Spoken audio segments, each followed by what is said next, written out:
디스플레이에서 이제 변화를 한번 볼게요. 쉐이딩 서피스.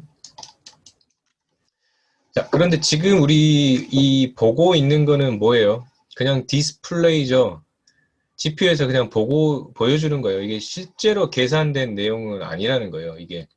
그래서 요거는 이제 우리 작업하면서 빠르게 지금 확인하라고 뭔가 몇 가지 기능이 보인 거고요. 이제 조금 더 상황을 복잡하게 해볼게요. 자, 이 물질의 표면 상태를 보려면 일단 첫째 빛이 있어야 되고요. 그래서 빛 구성을 했고요, 우리가. 그 다음 뭐냐면 주변에 이 사물에 이 오브젝트에 반응할 녀석들이 있어야 된다는 거예요. 그래서 이 바닥에 일단 텍처링 처리를 한번 해볼게요. 자, 스탠더드 서피스 하나 어사인 하고요. 컬러에 아까 그 사용했던 요 체커 연결을 한번 해볼게요. 6번 텍처 모드 6번을 눌렀어요. 얘까지 왜 변할까? 아, 얘도 2번이었나봐요. 요거는 별도의 스탠더드 서피스로 구성을 할게요. 오케이, 오케이.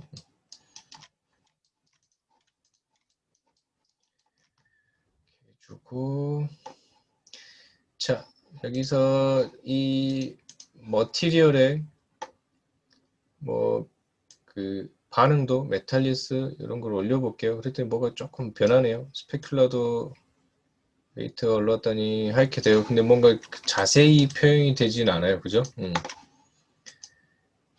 그래서 주변 구성 좀만 더 하고요. 그 스카이돔 라이트의 칼라에도 이미지를 한번 적용을 해볼게요. 자, 지금은 마야에 있는 이미지만 적용을 했는데 외부에서 파일을 한번 가져와 볼게요. 그러니까 외부에서 파일 가져올 때 이 파일 로드를 사용을 해요. 2D 텍스처에 있는 이 파일 로드 잘 보이시게 자, 이 파일 로드를 클릭을 했어요. 그러면 자, 그 브라우저를 통해서 외부에 있는 파일을 선택할 수 있는 노드예요. 이거는 여기 폴더 아이콘 눌러서 자, HDRI라고 하는 environment의 라이트 구성을 할 수 있는 파일 포맷이 있어요. 그런 걸 하나 연결을 해볼게요. 자, 이런 그 스튜디오, 그 실내 이런 공간이에요. 왜냐면 파일 확장자가 HDR이라고 되어 있죠. 굉장히 특별한 파일이에요. 그래서 이런 environment 라이트 구성할 때 필요한 파일인데, 그럼 그 구글링 하시면 그 무료로 되어 있는 파일들이 있어요. 몇 가지 여러분 테스트할 수 있는 파일들이 그렇게 찾아서 사용하시면 되고, 자, 오픈해서 열어봤어요. 그래서 6번 텍스처 모드 되어 있고 7번 자 라이팅 모드까지 구현을 해 볼게요. 그래서 지금은 실내니까 어때요? 이 디렉셔널 라이트 선 기능이 필요 없겠죠. 주변에 이 HDRI가 기능을 해주니까 요거를 컨트롤 H 하이드를 해볼게요. 안 되게끔 이 주변 구성에 의해서 어때요? 라이팅 구성이 되어 있어요. 이 스카이 돔 라이트라는 게 그런 기능을 하는 녀석이에요. 그리고 다시 이 머티리얼로 와서 자 베이스 부분에 스페큘라 디폴트로 바꿔놓고요. 베이스 부분에 이 메탈리스라는 게 있는데 자 메탈리스 값을 살짝 올려 볼게요. 살짝 올렸더니 어떻게 돼요? 이 주변에 뭔가가 반응이 있어요. 그죠? 주변에 사물들이 이렇게 반사된 느낌이 있어요. 근데 뿌옇고 흐리잖아요. 그죠? 그래서 베이스 바로 밑에 있는 이 스페큘라의 러프니스를 0으로 해볼게요. 러프니스 뭐예요? 러프하게 흐리게 보이게 해주는 기능인데 이거를 0으로 쭉 내려봤더니 어때요? 이 주변 인바이러먼트리 100% 반사가 되죠. 크롬볼처럼 이런 식으로 해서 자 베이스의 컬러는 원래 이 오브젝트가 갖고 있는 색이고요. 색을 표현하는 거고 얘를 붉은색으로 한번 바꿔볼게요. 그러면 기본 컬러에 이 메탈리스는 뭐냐면 이 주변에 대한 리플렉션 반사되는 정도라고 보시면 될 것 같아요. 메탈 그 금속류들이 특징이 뭐예요? 주변을 이렇게 반사를 하는 특징이 있죠. 그래서 메탈리스를 가지고 주변 물질이 어느 정도 반사되는지 그 반사의 정도를 표현을 하는 거고요. 자, 그런데 자, 메탈리스는 여기 있는데 밑에 스페큘러의 러프니스를 가지고 조정했더니 어때요? 빛에 대한 하이라이트도 흐려지고 반사되는 그 반사 정도도 흐려지네요. 이 러프니스가 두 가지를 같이 조정을 하네요. 그죠? 그 다음에 밑에 있는 스페큘러는 뭐냐면 이 광원, 빛에 반사되는 정도예요. 그래서 그 이 웨이트를 가지고 어때요? 이 밝은 부위 보시면 여기 있는 하이라이트 스팟하고 밑에 있는 틴트 빛이 옆에 먹는 부위의 정도가 조금 달라지죠. 올라가면 어때요? 여기에 틴트 부분이 밝아지고 이 하이라이트 광원이 세질 거고 웨이트가 줄어들면 빛에 대한 반응이 줄어들게 되어 있어요. 이렇게. 그래서 스페큘러하고 메탈리스 주변 사물을 반사하는 동일한 기능인데 메탈리스는 주로 이 주변에 대한 사물에 대한 반사, 스페큘라는 라이트, 광원 소스에 대한 반사 정도라고 보시면 될 것 같아요. 두 가지 구분되어 있고 러프니스가 두 가지를 다 조정해 주는 거. 오케이. 간단하게 이렇게 이런 기본 구성으로만 이해를 하세요. 복잡한 속성은 제가 나중에 이런 거 할 때 설명을 드릴 테니까. 이렇게 되어 있고 자, 메탈리스를 쭉 내려보고요. 그다음 밑에 있는 이 트랜스미션은 뭐냐면 빛이 투과되는 거. 그러니까 얘가 투명한 오브젝트는 아니냐 그 차이예요. 트랜스미션을 쭉 올려줬더니 어때요? 투명해서 그 뒤쪽 사물이 이렇게 보이게 되는 현상이죠. 뭐가 조금 어색해요. 이게 지금 디스플레이 환경이라 그래요. 렌더 그 전체를 계산한 환경이 아니라서. 그래서 투명도 정도 조정해 주는 걸 보시면 될 것 같고. 이렇게 해서 이 오브젝트의 컬러, 그 다음에 반사되는 정도, 빛이 투과되는 정도, 이 정도를 기본 구성을 해서 이 물질을 구성을 하는 거예요.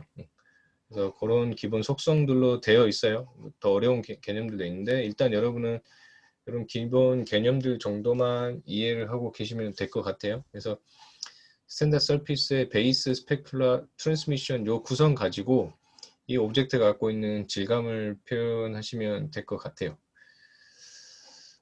오케이. 일단 여기까지 또 잠깐 끊어 갈게요. 질문 받고.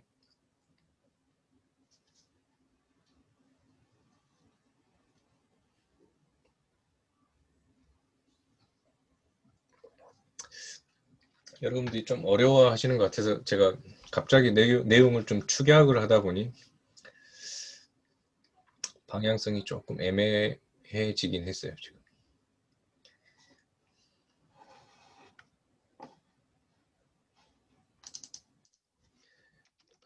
그렇게 어렵나요?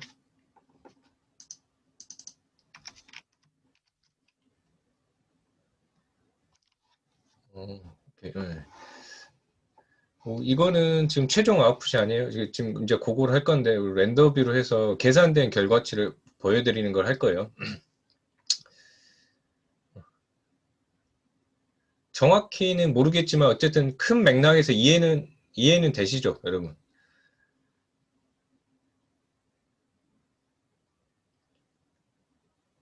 오케이.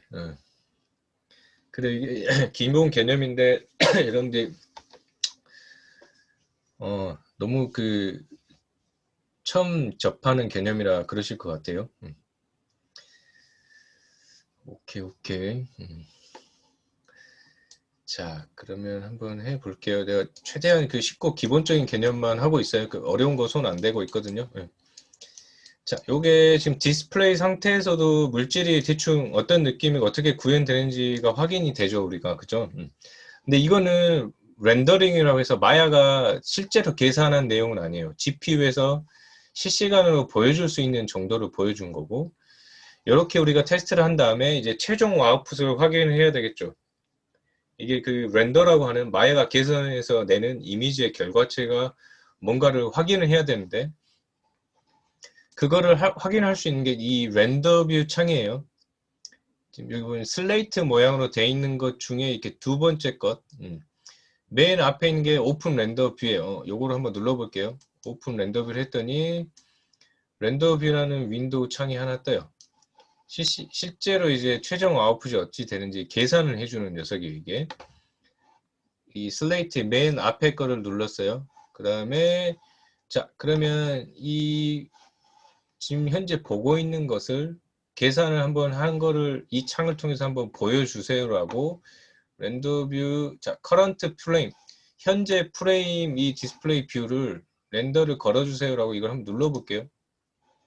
그럼 컴퓨터 계산을 하죠, 이제. 디스플레이에서는 실시간으로 표현이 되는데, 요거는 이제 최종 결과치를 내줘야 되니까 계산을 하기 시작을 해요, 이렇게. 그래서 요게 나온 최종 계산 결과치라는 거예요. 지금 뭐가 노이즈가 있고 하는데 이거는 렌더 세팅을 지금 안 해줘서 그런 거예요. 나중에 세팅 해주시면 해결이 되고요. 지금 뭔가 크게 손댄 게 없으니까 차이가 별로 없어 보이죠? 자, 요거를 우리 아까 그 트랜스미션 그 투명한 것을 표현해 볼게요. 되게 좀 이상하게 보이잖아요. 투명한 게 계산이 덜 돼서. 요 투명도를 한 0.8 정도로 주고 한번 볼게요. 조금 더 가까이 가서. 그래서 커런트 엔더뷰를 다시 눌러 볼게요.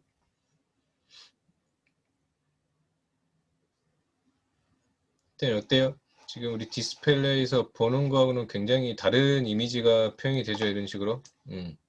그래서 이 GPU에서 바로 쏴주는 뷰포트는 계산을 할 수 있는 게 있고 할 수 없는 게 있어요. 그러니까 그 빠르게 작업을 세팅하기 위해서 보고 하시고 어때요?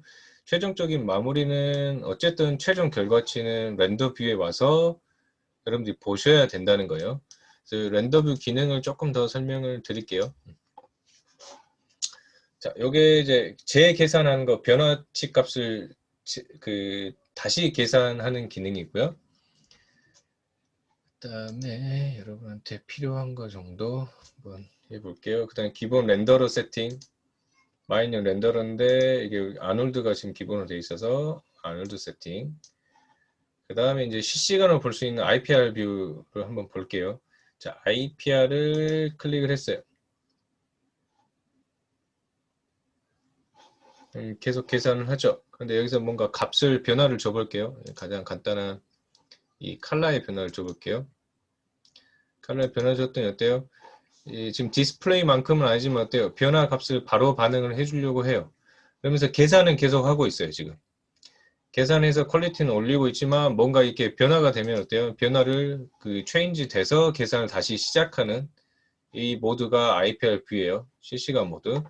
자, IPR을 잠깐 스탑하고 싶으시면 그 맨 오른쪽에 그 플레이 그 스탑 버튼 있죠? 그 잠깐 멈추는 포즈 버튼 누르시면 값을 변화돼도 반응은 되지 않아요. 이렇게. 이거 굉장히 무거운 거거든요. 튕길 수도 있어요. 여러분 그 시스템이 조금 약하면. IPR을 멈추고 싶다 하시면은 여기 스탑 버튼 누르시면 아예 IPR 그 모드에서 빠져나오는 게 돼요. 다시 하시려면 자, IPR 뷰 주시고 자, 머티리얼에서 이 트랜스미션을 다시 한번 컨트롤 해볼게요. 자, 웨이트 값이 1로 풀로 가시면요. 완전 투명체가 돼요. 그죠? 그 얘가 갖고 있는 칼라 속성이 어때요? 그 락되죠. 그 닫혀버려요. 그 조절할 수 없게끔. 그러니까 트랜스미션 1이면은 완전 투명체이기 때문에 얘가 갖고 있는 색이 구현이 전혀 안 되니까 머티리얼 자체에서 이렇게 락으로 막아져 버리죠. 이런 식으로. 그 다음에 이제 굴절율이라고 하는데 지금 이게 왜곡이 굉장히 심하게 돼 있죠. 그 굴절율 조정하는 게 이 밑에 있는 IOR이에요. IOR이 1이면 굴절이 전혀 없는 거예요. 그 아예 안 보이죠. 씬 안에 오브젝트가 있는데. 그래서 굴절율을 조금 아래로 낮추시면 어때요?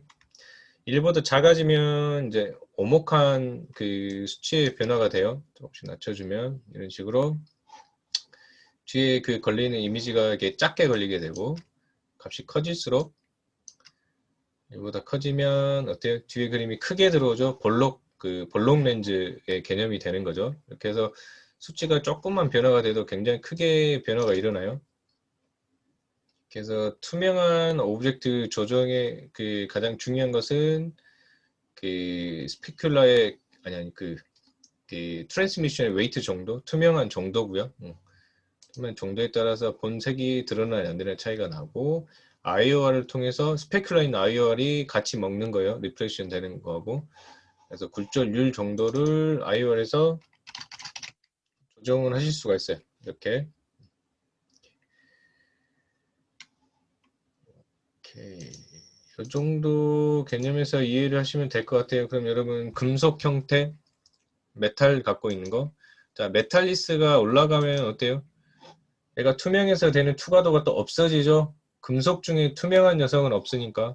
그래서 이런 상응 관계가 있어요. 투명도가 올라가면 칼라 속성이 죽고 메탈리스가 올라가면 트랜스미션이 설정이 돼 있다. 투명도가 없어져 버려요. 이렇게. 주변에 투명한데 주변이 조금 반사되게 하고 싶으시면 이거 뭐 져버렸다. 메탈리스를 조금 약하게 천천히 처리를 해주신 게 좋죠. 이렇게 주변도 살짝 되게 반사가 되고 투명도도 어느 정도 있게끔 해서 여러분 지금 아직 기본 단계니까 그 제가 지금 알려드리는 속동 정도 가지고 표현하시면 좋을 것 같아요. 그래서 얘가 갖고 있는 기본 컬러 구성, 그 다음에 반사가 얼마나 잘 되느냐, 아니면 얘가 투명하냐, 그렇지 않느냐, 그런 정도 선에서 간단한 질감 테스트를 확인을 한번 해 보시면 좋을 것 같아요. 그래서 자, 뭐 예를 들어서 IPR 뷰 멈추고요. 전체 씬을 렌더하는 게 부담스러우면 이렇게 리전 세팅을 할 수 있어요. 이렇게 이 부분만 보고 싶어요. 이렇게 클릭 드래그 잡고 뭔가 값을 변화를 주신 다음에 자, 여기 보시면 커런트 렌더 뷰 바로 옆에 보시면 리전 렌더 리전이 있죠. 이걸 누르시면 이 부분만 계산을 해요. 그럼 전체 다 확인하려면 시간이 오래 걸리잖아요. 그죠?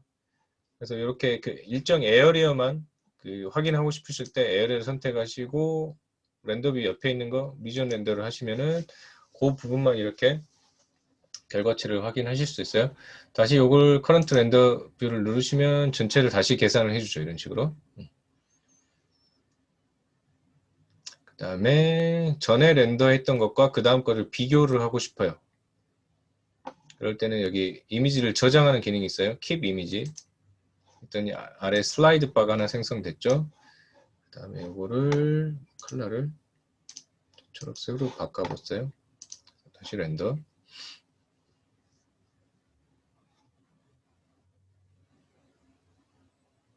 바뀐 이미지가 렌더가 됐고, 자, 슬라이딩을 하시면 어때요? 앞에 아까 킵을 했기 때문에 이미지가 저장돼 있어서 슬라이딩 통해서 두 가지를 비교를 하실 수가 있죠. 이렇게 비교해서 보실 수 있는 창도 있고, 요 킵한 거를 지우고 싶어요. 그러면 킵 이미지 리무브 이미지가 있어요. 이걸 누르시면 킵된 게 없어져요. 이렇게. 이렇게 해서 추가 제거하실 수 있고, 그 다음에 컬러 매니지먼트는 여러분한테 좀 어려울 것 같으니까 이거는 나중에 제가 설명드리면 그때 손대는 걸로 하세요. 이 정도 기능으로 여러분 간단하게 확인 정도 하시면 좋을 것 같아요. 오케이. 그래서 렌더뷰 한번 알려드렸고요. 자, 그 하드웨어가 조금 받쳐준다 나는 그죠? 그러면 이 디스플레이 렌더러가 있어요. 그렇죠? 여기 보시면 지금 우리가 보던 게 부표트 2.0이고요. 이 아놀드 탭이 하나 있거든요. 이걸 아놀드 탭으로 바꿔볼게요. 자, 이렇게 되어 있으면 아까 봤던 우리 렌더뷰의 기능이 굉장히 심플하게 되어 있는 게 떠요. 여기 보시면 플레이 버튼 하면 IPR을 플레이 한다는 거예요. 플레이를 해줬어요. 그러면 어때요? 이 뷰포트 창이 렌더 뷰가 되는 거예요. 지금 렌더링을 걸고 있어요. 실제. 자, 아까 그냥 디스플레이에서는 트랜스미션 구현이 안 됐었죠? 지금 아놀드 뷰로 바꾸면서 어때요? IPR이 계산을 해줘요. 이렇게. 조건을 바꿔주면 바뀐 상태에서 계산을 계속 다시 하는 거예요. 이렇게. 자, 오브젝트 셀렉트 하고 자, 트랜스미션 웨이트를 올리면 어때요? 이런 식으로 구현을 해주죠. 근데 하드웨어적으로 굉장히 많이 먹어요. 지금 굉장히 씬이 가볍잖아요. 가벼우니까 지금 이렇게 계산을 해주는 거고. 그래서 계속 계산해서 퀄리티를 올리죠. 변화를 안 주면은 가만히 변화를 안 주고 놔두면 렌더를 계속 진행을 하는 거고요. 뭔가 변화를 이렇게 주면 그 변화된 값에서 렌더를 다시 시작. 카메라가 무빙을 해도 다시 시작을 해줘요. 네, 그거를 일정 리전만 하고 싶어요. 그럼 크롭 리전 툴을 클릭을 해서 자, 값이 변화될 이 V를 설정 이렇게 해줘요. 이렇게 세팅 잡고 하는 게 좋겠죠. 그러면 이 부분만 계속 실시간으로 하니까 컴퓨터가 하드웨어가 그 버퍼링이 덜 걸릴 거예요. 아까보다는 좀 빨리빨리 잘 움직이죠. 액박이 좀 덜 하게 되는 거죠. 이렇게 해서 보시고 실시간 멈추고 싶어요. 이렇게 멈추시면 돼요. 그럼 다시 어때요? 아놀드 뷰가 아니라 뷰포트 2.0 그냥 하드웨어 디스플레이가 나오는 거예요. 이렇게. 그래서 실시간으로 뷰에서도 보실 수 있어요. 여러분 그 외국 애들 그 회사에서 하는 영상 보면 그 퀄리티 좋은 게 화면에서 보이고 하는 게 지금 이런 기능들을 이용해서 작업을 하는 거예요. 그래서 원래대로 가벼운 작업 환경 돌아오시려면 뷰포트 2.0으로 돌아오시면 자, 아웃풋이 정확히 계산은 안 되지만 어느 정도 확인되는 환경에서 좀 가볍게 운영을 하실 수가 있어요. 그래서 디스플레이에서 확인할 수 있는 게 있고 렌더 뷰에서 직접 확인해야 되는 것들이 있어요. 이렇게 계산이 되고 안 되고 차이가 있으니 이 두 가지 구분하셔서 운영을 하시면 좋을 것 같아요.